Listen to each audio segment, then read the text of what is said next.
Kita akong babae, doon sa bintana. Itinuro niya ang bintanang tila natatakpan ng lumang kurtina. Sa loob ng ilang segundo, tila may aninong gumagalaw sa loob, isang maputlang mukha na nakatingin direkta sa kanila. Nakasuot ng puting damit, ang mukha nito ay walang buhay, maputla at malungkot. "Tara na!" sigaw ni Gina. Pero bago pa sila makatakbo, isang malamig na hangin ang bumalot sa kanila. Nakakakilabot na boses ang bumubulong sa kanilang mga tenga.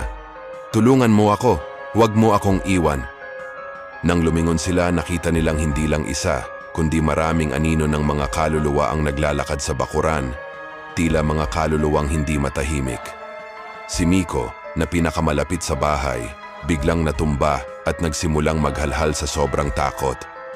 Nang subukan siyang buhatin ng kanyang mga kaibigan, hindi siya makagalaw. Parang may humahatak sa kanya pabalik sa loob ng